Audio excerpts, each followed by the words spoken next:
Hey writers, it's Justin again. Welcome back. This is a very special video. You know why? It's the kickoff for our very last lesson.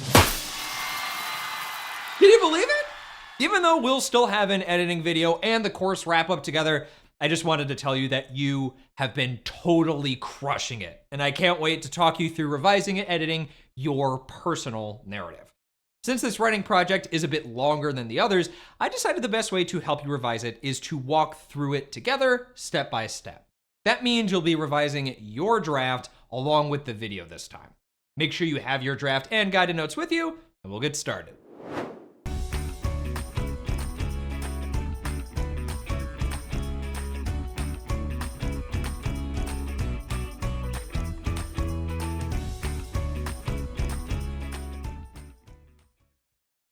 Okay, today's video lesson will take you longer than usual to finish because you'll be actively revising your writing as I teach, but that's okay. Taking your time on writing like this makes your work and skills stronger.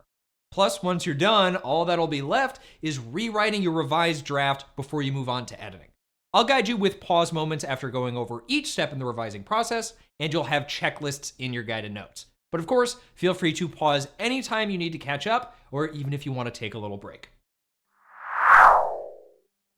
Before we get started revising, you need to read your draft all the way through from beginning to end. And I don't just mean skimming it, I mean reading it through, as if you were someone who's never read it before.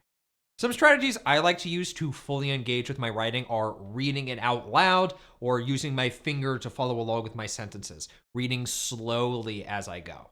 Go ahead and pause here to fully read your draft.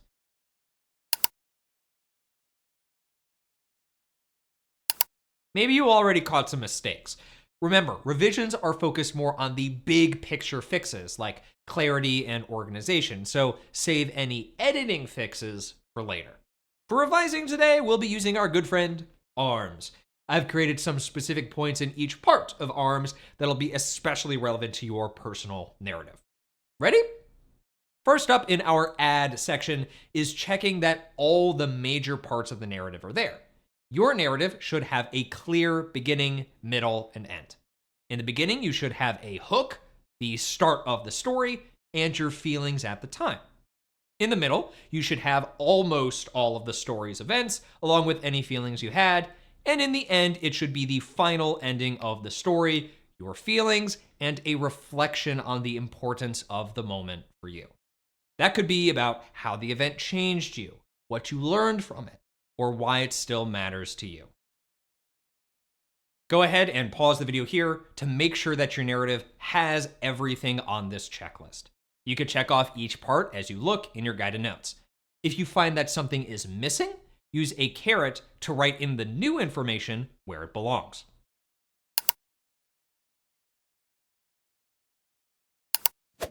Great!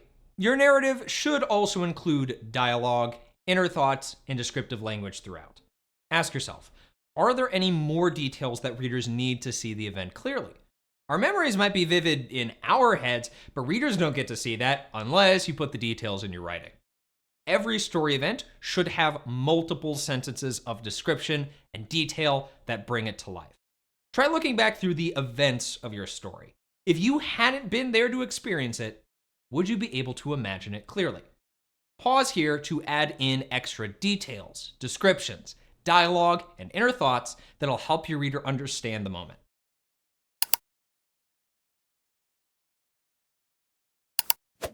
Now that we've made sure everything is there, let's look at what might need to come out. On to remove, where we'll look for the opposite of what you just did.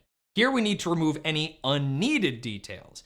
Sometimes when we're writing, it's easy to get carried away with the details and the descriptions to the point that it can actually be distracting for the reader. For example, maybe you went into too much detail describing or explaining something that's not really important for understanding the story. In this pause moment, look for places where you might have done that and cross those unneeded details out.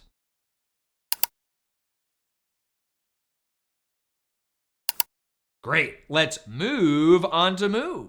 The main thing to check in this section is that all of your events are in the correct order so the story can flow in a way that makes sense. When drafting, it's easy to get caught up in wanting to add details and descriptions. Occasionally, that leads to us putting them out of order as we think them up or remember them. During this pause moment, make sure that your story flows from beginning to end and that each event, even the small ones, is in the order that it actually happened. If you spot something in the wrong place, you can draw an arrow to where it's supposed to be.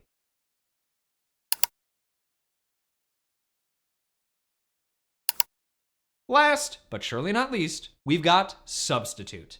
For this last part of revisions, you'll be checking your writing for any words that you use repeatedly. When we find words we like, sometimes we use them too much without even realizing it. A common mistake is overusing transitions like then or next, because there are a lot of events we're talking about here. Imagine how this would sound to a reader. I walked up to home plate, then the pitcher threw the ball, then I swung the bat and hit, then I ran, and then I scored. That's way too repetitive. Overusing words can bring readers out of the moment and become distracting. It's also common to repeat the names of people too often. A simple fix for this is replacing some of the repeats with pronouns instead. So, scan your draft for descriptive words, actions, transitions, or names that you might have used too often, and substitute them with another word option.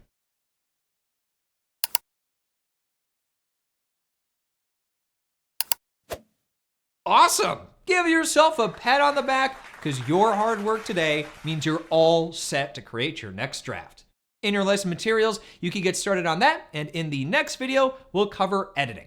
Oh, and just like in past units, you won't have any online practice in this lesson, so you can stay completely focused on your revising and editing. And remember, words can take you anywhere. Where will they take you next? I'll see you soon.